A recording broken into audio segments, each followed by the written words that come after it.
ভারতের প্রধানমন্ত্রী নরেন্দ্র মোদীর অনুষ্ঠানের কাছাকাছি স্থানে বিস্ফোরক উদ্ধার, বিজেপি বিরোধী শক্তিকে জোরদার করার আহ্বান মমতা বন্দ্যোপাধ্যায়ের।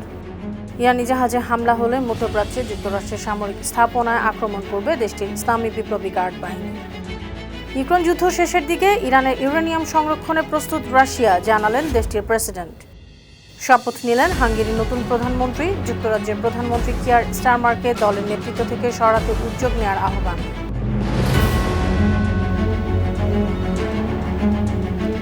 শুনছিলেন সংবাদ শিরোনাম। সবাইকে স্বাগত জানাচ্ছি বিশ্বজুড়ে প্রতিদিনে বিশ্বের বিভিন্ন প্রান্তের সবশেষ তথ্য জানাতে আপনাদের সঙ্গে আছি আমি অনন্যা চৈতি। বেঙ্গালুরুতে ভারতের প্রধানমন্ত্রী নরেন্দ্র মোদীর সফরে ঠিক আগেই অনুষ্ঠান স্থলের কাছাকাছি এলাকা থেকে বিস্ফোরক উদ্ধার করা হয়েছে। রোববার সকালে প্রধানমন্ত্রীর জনসভা স্থলের প্রায় ৩ কিলোমিটার দূরে কাগালিপুরা এলাকার একটি আশ্রমের পাশ থেকে দুটি জেলাটিন স্টিক উদ্ধার করে পুলিশ। পুলিশ জানিয়েছে, প্রধানমন্ত্রীর আগমন উপলক্ষে রুটিন মাফিক নিরাপত্তা তল্লাশি চলছিল। এ সময় ফুটপাতে পরিত্যক্ত অবস্থায় জেলাটিন স্টিকগুলো পড়েছিল। এগুলো বিস্ফোরণ সক্ষম। কারা, কেন, কিভাবে এগুলো সেখানে রেখে গেছে খতিয়ে দেখা হচ্ছে। এ ঘটনায় জড়িত সন্দেহে একজনকে আটক করে জিজ্ঞাসাবাদ করা হচ্ছে। পশ্চিমবঙ্গ সহ ভারত জুড়ে সমস্ত বিজেপি বিরোধী শক্তিকে জোরদার করতে বাম ও অতি বাম দলগুলোকে নিয়ে একটি যৌথ মঞ্চ গড়ার আহ্বান জানিয়েছেন তৃণমূল নেত্রী মমতা বন্দ্যোপাধ্যায়। গতকাল শনিবার ব্রিগেড ময়দানে পশ্চিমবঙ্গের নবম মুখ্যমন্ত্রী হিসেবে শুভেন্দু অধিকারী শপথ নেয়ার দিনেই বড় ঘোষণা দেন তিনি। নিজের বাড়ির সামনে রবীন্দ্র জয়ন্তী পালনকালে মমতা বন্দ্যোপাধ্যায় বলেন, বিজেপিকে রুখতে জাতীয় স্তরের ইন্ডিয়া জোটের আদলে রাজ্য সব বিরোধী শক্তির এক হওয়া প্রয়োজন। মমতা বন্দ্যোপাধ্যায়ের এই প্রস্তাব সম্পর্কে সিপিএম-এর রাজ্য সম্পাদক মোহাম্মদ সেলিম বলেছেন, কোনো অপরাধী, তোলাবাজ বা দুর্নীতিগ্রস্ত শক্তি নিয়ে তারা জোট করবেন না।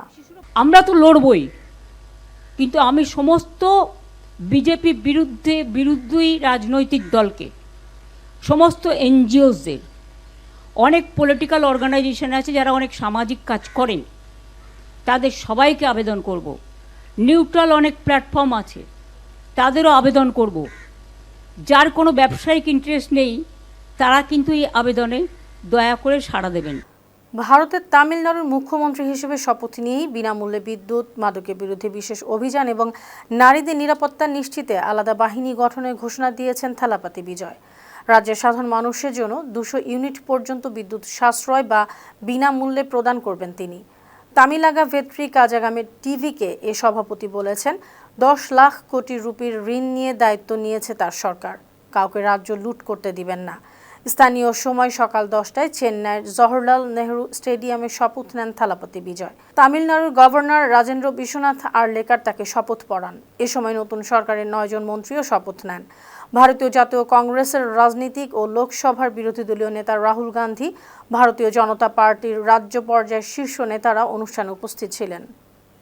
ইরানি তেলবাহী জাহাজে হামলা হলে মধ্যপ্রাচ্যে যুক্তরাষ্ট্রের সামরিক স্থাপনাগুলোতে পাল্টা আক্রমণ করা হবে, এমন হুঁশিয়ারি জানিয়েছে ইরানের ইসলামী বিপ্লবী গার্ড বাহিনী IRGC। শনিবার ওমান উপসাগরে দুটি ইরানি ট্যাঙ্কারে হামলার প্রেক্ষাপটে IRGC এ কঠোর প্রতিক্রিয়া জানায়। বিবৃতি দিয়ে IRGC বলেছে, ইরানের বিরুদ্ধে হামলা হলে মধ্যপ্রাচ্যে মার্কিন ঘাঁটি ও শত্রুপক্ষের জাহাজে প্রতিশোধমূলক হামলা করা হবে। সম্প্রতি ওমান উপসাগরে ইরানি পতাকাবাহী দুটি ট্যাঙ্কারে মার্কিন হামলার কারণে উত্তেজনা বেড়েছে। ইরানের অভিযোগ, ওই হামলায় তাদের নৌবহরকে লক্ষ্য করা হয়েছে। তবে যুক্তরাষ্ট্র বলছে জাহাজগুলো নিষেধাজ্ঞা অমান্য করছিল। পাকিস্তানের খাইবার পাখতুনখোয়া প্রদেশের বান্নুতে গাড়ি বোমা হামলা ও গুলিতে 14 পুলিশ সদস্য নিহত হয়েছেন। শনিবার রাতে আফগানিস্তান সীমান্তবর্তী ওই জেলাতে এ হামলা হয়। ইত্তেহাদ উল মুজাহিদিন পাকিস্তান নামে একটি সশস্ত্র গোষ্ঠী এ হামলার দায় স্বীকার করেছে। জাহিদ খান নামে একজন পুলিশ কর্মকর্তা বার্তা সংস্থা AFP-কে জানিয়েছেন, নিরাপত্তা চৌকির কাছে এক আত্মঘাতী বোমা হামলাকারী ও কিছু সন্ত্রাসী গাড়ি বোমার বিস্ফোরণ ঘটায়। হামলার পর পুলিশের ওই চৌকিটি ধ্বংসস্তূপে পরিণত হয়েছে। বার্তা সংস্থা রয়টার্স জানিয়েছে, হামলাকারীরা পুলিশ সদস্যদের উপর অ্যাম্বুশ করেছিল। হামলায় ড্রোনও ব্যবহার করা হয়েছে। রাশিয়ার প্রেসিডেন্ট ভ্লাদিমির পুতিন জানিয়েছেন, ইউক্রেনের সঙ্গে সংঘাত শেষের দিকে। দ্বিতীয় বিশ্বযুদ্ধে সোভিয়েত ইউনিয়নের বিজয় দিবস উপলক্ষে মস্কোতে সামরিক কুচকাওয়াজ শেষে সাংবাদিকদের কাছে তিনি এ মন্তব্য করেন।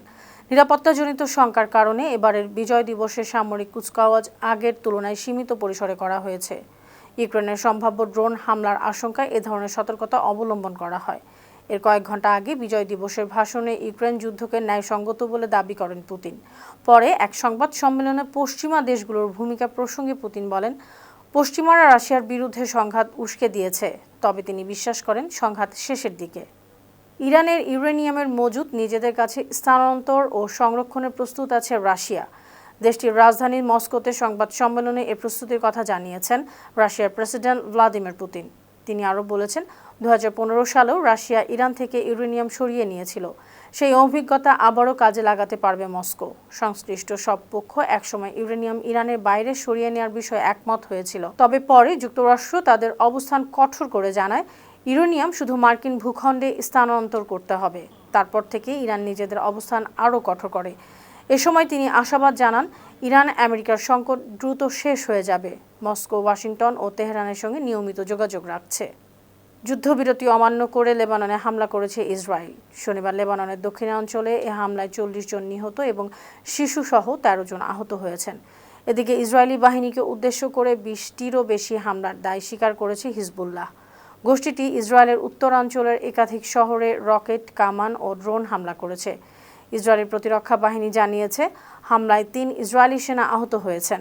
দুপক্ষের এমন পাল্টাপাল্টি হামলার মধ্যেই ইসরায়েল ও লেবাননের 2 দিনব্যাপী আলোচনা শুরু হবে ওয়াশিংটনে। মার্কিন পররাষ্ট্র দপ্তর জানিয়েছে, 14 ও 15 মে এ আলোচনা হবে। মধ্যপ্রাচ্যে যুক্তরাষ্ট্রের ঘনিষ্ঠ মিত্র কাতারের প্রধানমন্ত্রী শেখ মোহাম্মদ বিন আব্দুল রহমান আল থানির সঙ্গে বৈঠক করেছেন মার্কিন পররাষ্ট্রমন্ত্রী মার্কো রুবিও। মার্কিন পররাষ্ট্র দপ্তর জানিয়েছে, গতকাল শনিবার ইরানের কাছে পাঠানো শান্তি প্রস্তাবের জবাবের অপেক্ষার মধ্যে এ বৈঠক অনুষ্ঠিত হয়। ওয়াশিংটনের সঙ্গে তেহরানের গুরুত্বপূর্ণ মধ্যস্থতাকারী হিসেবে কাজ করছে কাতার। মার্কিন পররাষ্ট্র দপ্তরের মুখপাত্র টমি পিক্ট বিবৃতি দিয়ে বলেছেন, বৈঠকে বিভিন্ন বিষয়ে কাতারের অংশীদারিত্বের প্রশংসা করেছেন পররাষ্ট্রমন্ত্রী। এ সময় কাতারের প্রতিরক্ষা সক্ষমতা, যুক্তরাষ্ট্রের সমর্থন এবং মধ্যপ্রাচ্যের নিরাপত্তা ও স্থিতিশীলতা বজায় রাখতে ঘনিষ্ঠ সমন্বয়ের গুরুত্ব নিয়ে কথা হয়েছে। উল্লেখ্য, কাতারের প্রধানমন্ত্রী শেখ মোহাম্মদ একই সঙ্গে দেশটির পররাষ্ট্রমন্ত্রীর দায়িত্ব পালন করেন। কন্যা সন্তানের জন্ম দিয়েছেন হোয়াইট হাউসের প্রেস সেক্রেটারি ক্যারোলিন লেভিট। গত বৃহস্পতিবার সামাজিক যোগাযোগ মাধ্যমে একটি ছবিও পোস্ট করেছেন তিনি।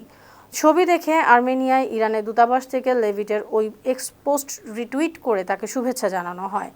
ইরানের পোস্টে বলা হয়, আপনাকে অভিনন্দন, শিশুরা নিষ্পাপ ও ভালোবাসার যোগ্য, কিন্তু ইরানের মিনাবের স্কুলে আপনার বস যে 168 শিশুকে হত্যা করেছেন এবং আপনি যেটা সমর্থন করেছিলেন তারাও শিশুই ছিল। যখন আপনি আপনার শিশুকে চুমু খাবেন, তখন সেই শিশুদের মায়েদের কথা ভাববেন। উল্লেখ্য, গত 28 ফেব্রুয়ারি ইরানের একটি প্রাথমিক বিদ্যালয়ে যুক্তরাষ্ট্রের হামলায় 73 জন ছেলে ও 47 জন মেয়ে শিশু নিহত হয়।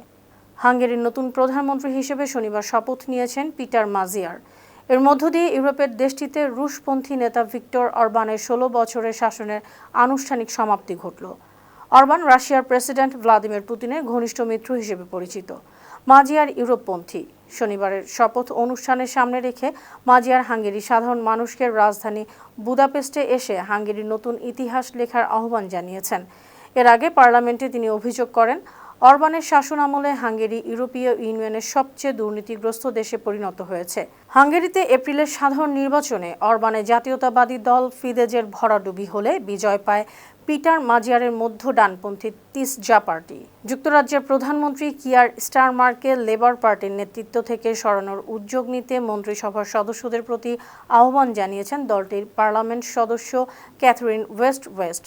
তিনি বলেছেন, আগামীকাল সোমবারের মধ্যে মন্ত্রিসভার কোনো সদস্য স্টারমারের বিরুদ্ধে দলীয় নেতৃত্বে চ্যালেঞ্জ না করলে তিনি নিজেই নেতৃত্ব নির্বাচনের প্রক্রিয়া শুরুর চেষ্টা করবেন। বিবিসিকে এক সাক্ষাৎকারে তিনি একথা বলেছেন। সম্প্রতি যুক্তরাজ্যে স্থানীয় সরকার নির্বাচনে লেবার পার্টির ফলাফল বিপর্যয়ের পর কিয়ার স্টারমারের দলীয় নেতৃত্ব নিয়ে প্রশ্ন উঠেছে। তবে স্টারমার জানিয়ে দিয়েছেন তিনি পদত্যাগ করবেন না। আগামী সাধারণ নির্বাচনেও তিনি দলের নেতৃত্ব দেবেন। সিরিয়ার অন্তর্বর্তী সরকারের রদবদল করেছেন প্রেসিডেন্ট আহমেদ আল শারা।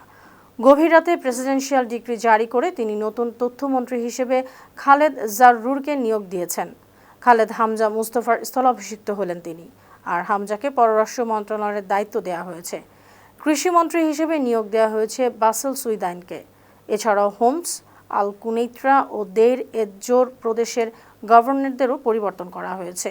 একই আদেশে আল শারা প্রেসিডেন্সির জন্য নতুন মহাসচিবও নিয়োগ দিয়েছেন। এর আগে এই পদে তার এক ভাই এ দায়িত্ব পালন করতেন। সুপ্রিয় দর্শক, এই ছিল আজকের বিশ্বজুড়ে প্রতিদিনের আয়োজনে। দেশ বিদেশে বিভিন্ন খবর নিয়ে আবার আপনাদের সামনে হাজির হব।